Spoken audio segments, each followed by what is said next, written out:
یہ ایک ایسا مایا ہے جو آج لوگوں میں نہیں ہے. نماز پڑھنے والے ملیں گے، تبلیغ کرنے والے ملیں گے، مجاہد ملیں گے، حج عمرے والے ملیں گے، بیت اللہ بھرا ہوا ہے، مسجد نبوی بھری ہوئی ہے، آباد ہے. لیکن یہ جو خوف خدا ہے، جو اصل جڑ ہے، صحابہ زیادہ ما کانوا اکثر صلاۃ ولا صیاما، زیادہ نماز زیادہ روزہ نہیں، بہت زیادہ نفلی روزے یا بہت زیادہ نوافل نفلی نمازیں نہ، لیکن بس ڈرنے والے تھے اللہ پاک سے. اور یہ پوری سوسائٹی کا یہ حال تھا. اور یہ بنیاد ہے دنیا کے بننے کا، دنیا کی کامیابی کا، دنیا کو ہلاکتوں سے بچانے کا. یہ بنیاد ہے.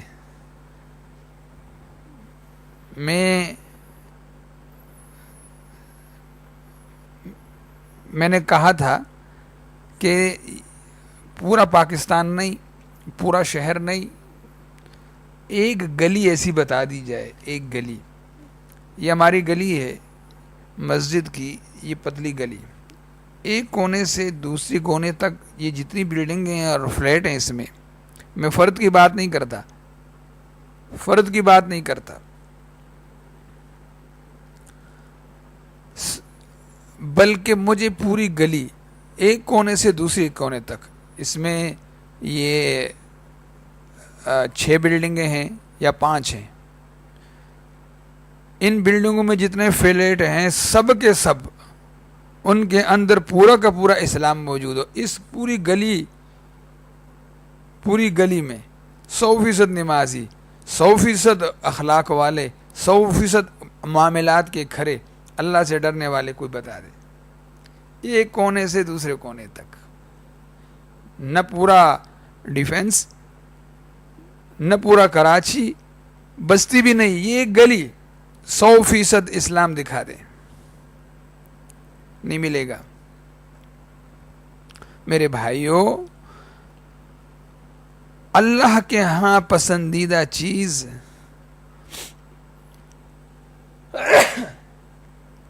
وہ کردار ہے، وہ سیرت ہے.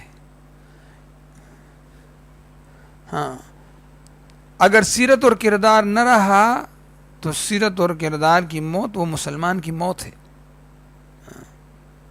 دولت، اقتدار، سلطنت، اس کا ملنا اور نہ ملنا یہ مسلمان کے لیے زندگی اور موت کا مسئلہ نہیں ہے. ہاں، اگر سیرت ختم ہو گئی، سیرت مصطفیٰ، سیرت صحابہ، سیرت اولیاء، نبی کا کردار، اولیاء کا کردار وہ ختم ہو گیا تو پھر یہ مسلمان کی موت ہے. میں نے کہا خرابیوں، دنیا پھر تباہی و بربادی کا ذریعہ ہے. ثم جعلناکم خلائف فی الارض من بعدہم لننظر کیف تعملون. اگر اندر یزیدیت کا جذبہ ہو تو پھر انسان دنیا کو تباہ کرے گا. اگر اندر فرعون کا جراثیم ہو تو پھر دنیا تباہ ہوگی. اگر اندر میں قارون کا جذبہ ہو تو پھر دنیا برباد ہوگی. ہاں، ایسا ہی ہوا. یزید کا جذبہ کیا ہے؟ اس نے آل رسول اللہ صلی اللہ علیہ وسلم کی پوری نسل ختم کرنے چاہیے اقتدار کے لیے، پوری نسل. وہ ساری حدیثیں اور ساری روایتیں جو حضور صلی اللہ علیہ وسلم کے گھرانے کی سے متعلق تھی وہ سب بھول گیا.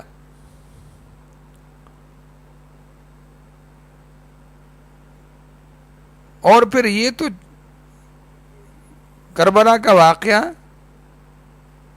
اس کو تو چھوڑ دیں، اس کے بعد اس نے بس بھی نہیں کی، اس نے مدینہ پہ چڑھائی کی، بیت اللہ پہ چڑھائی کی.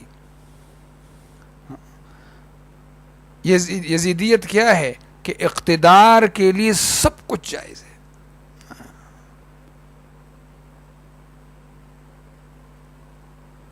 اور قارونیت کیا ہے کہ پیسے کے لیے سب کچھ جائز ہے، کچھ بھی ہو پیسے کے لیے سب کچھ جائز ہے، اقتدار کے لیے سب کچھ جائز، آل رسول کو رون دو، مدینہ والوں کو رون دو، بیت اللہ میں پناہ لینے والے کو رون دو. یہ یزیدیت ہے.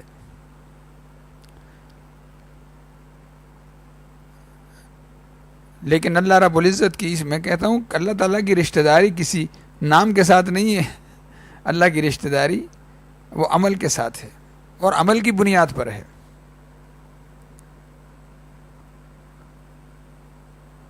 سلطنت اللہ کی نعمت ہے اور حکومت اللہ کی نعمت ہے، دولت اللہ کی نعمت ہے. اللہ کی نعمت سیرت پہ ملتی ہے، کردار پہ ملتی ہے، اور اللہ کی نعمت چھنتی ہے سیرت اور کردار کے بگڑنے سے.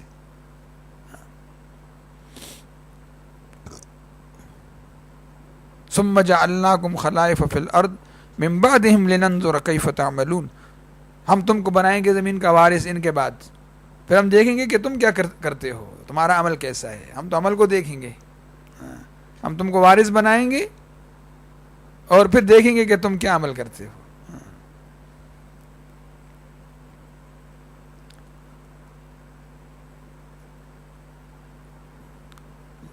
لہذا عمل کی، جس نے عمل کو بگاڑا، کردار کو بگاڑا،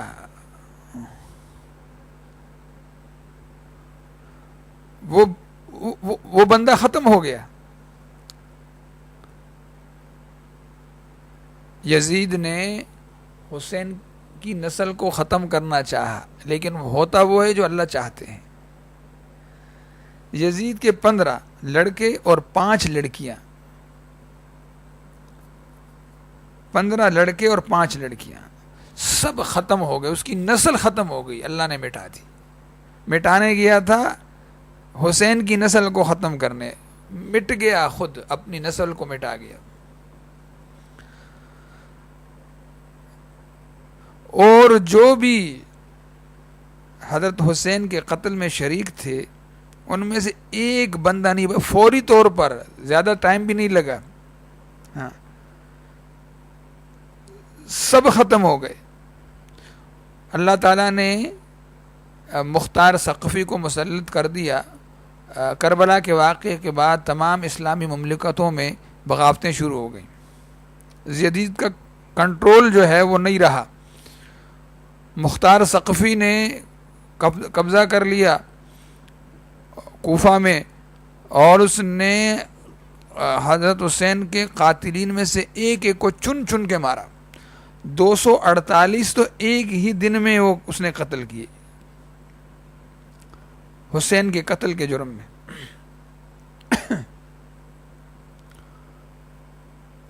ایک بھی نہیں بچا جس کو اللہ تعالیٰ نے دنیا میں آخرت سے پہلے سزا نہ دی ہو. ملک چھن گئے. وہ ایک مجلس میں ذکر چلا کہ حسین کے قتل میں جو بھی شریک ہوا اسے دنیا میں جلد سزا مل گئی. تو ایک شخص کہنے لگا کہ نہیں، ایسی بات نہیں، یہ جھوٹ ہے، یہ جھوٹ ہے، میں نہیں مانتا، میں شریک تھا، مجھے تو کچھ بھی نہیں ہوا. تو کہتے ہیں کہ وہ گھر گیا، اس مجلس کے بعد وہ گھر گیا اور گھر میں چراغ کی بتی درست کرتے ہوئے اس کے کپڑوں میں آگ لگ گئی، اور بالکل آگ نے اس کو ایسے پکڑا کہ بالکل کوئلہ ہو گیا.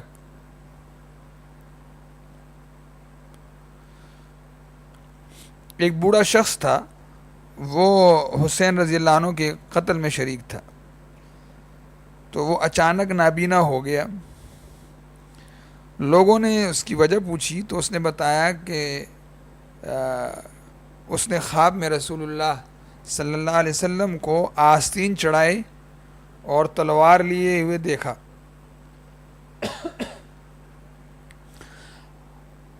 اور آپ کے سامنے، آپ صلی اللہ علیہ وسلم کے سامنے ایک فرش ہے جس پر کسی کو قتل کیا جاتا ہے، وہ خواب میں دیکھ رہا ہے.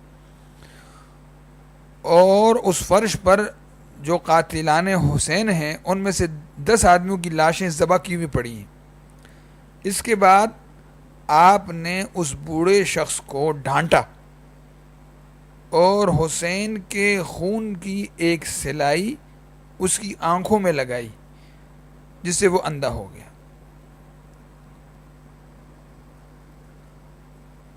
لوگوں نے اس کی وجہ پوچھی تھی کہ تو نابینا کیوں ہوا, تو اس نے یہ وجہ بتائی.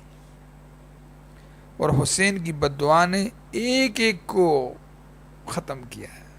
حسین نے بد دعا کی تھی, اللہم احصیہم عددا واقتلہم بددا ولا تذر علی الارض منہم احدا. اے اللہ ایک کو چن چن کے ختم کر دے. تو میرے بھائیو, وَكَذَلِكَ أَخْذُ رَبِّكَ إِذَا أَخَذَ الْقُرَى وَهِيَ ظَالِمَةٌ إِنَّ أَخْذَهُ أَلِيمٌ شَدِيدٌ. تیرا رب جب کسی بستی کو ظلم پہ, نافرمانی پہ پکڑتا ہے تو اس کا پکڑنا بڑا سخت ہے, وہ ایسے ہی سزا دیتا ہے. وہ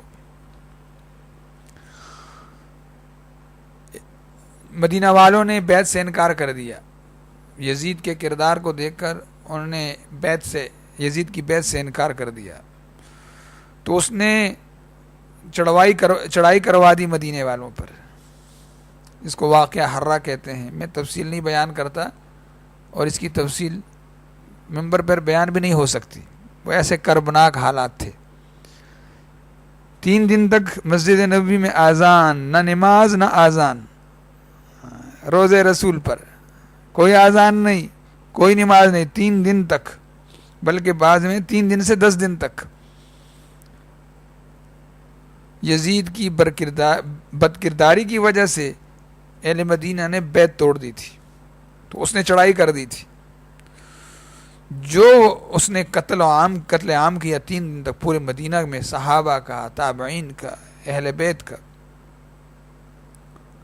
اس کو کوئی حدیث یاد نہیں رہی جو حضور نے مدینے والوں کے بارے میں فرمایا ہے کہ جو مدینے والوں کو ڈرائے گا, دبائے گا, اللہ اس کو ایسا پگھلا دے گا, پگھلا کے ختم کر دے گا جیسے نمک پانی میں گل کر ختم ہو جاتا ہے, پگھل کر ختم ہو جاتا ہے.